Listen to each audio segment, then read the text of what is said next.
Maintenant, on va voir la commande sudo.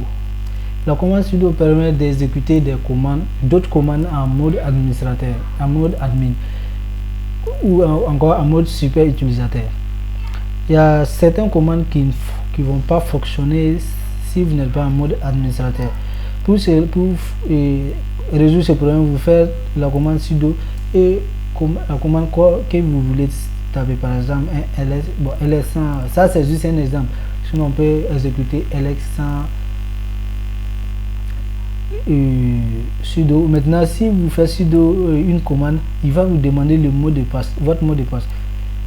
Je mets mon mot de passe et maintenant il va exécuter la commande. Vous voyez, il va exécuter la commande.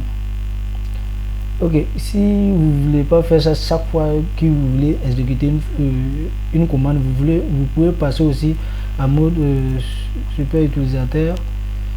Désolé.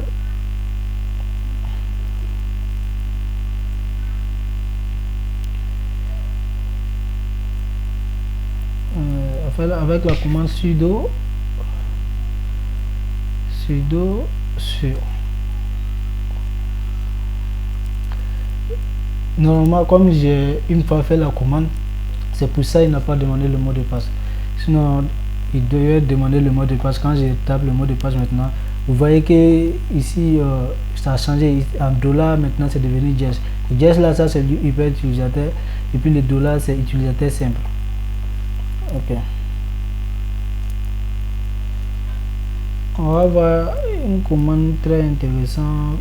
Vous voulez afficher les capacités de votre disque, les disques qui sont dans votre ordinateur en ligne de commande. C'est très simple, c'est la commande df.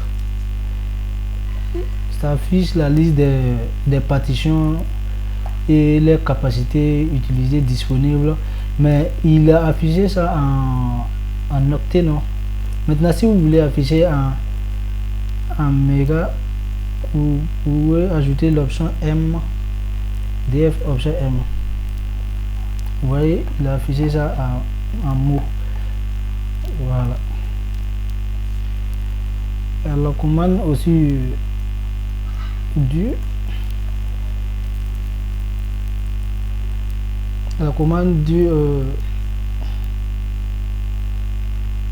si vous voulez vérifier l'espace occupé par un fichier ou un répertoire, la commande du permet de faire cela.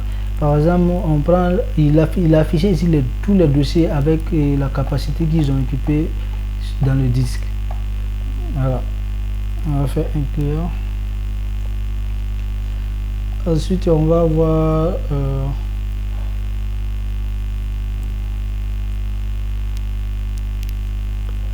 la commande Shares Mode. Shares Mode permet de donner des droits d'exécution, d'écriture à des fichiers ou de lecture à des fichiers. Par exemple, l'option X c'est exécution, R c'est écriture, et puis non, R c'est lecture, et puis W c'est lecture. Non, et désolé, je pense que les X c'est pour l'exécution, les W c'est write, écriture, le R c'est pour lecture.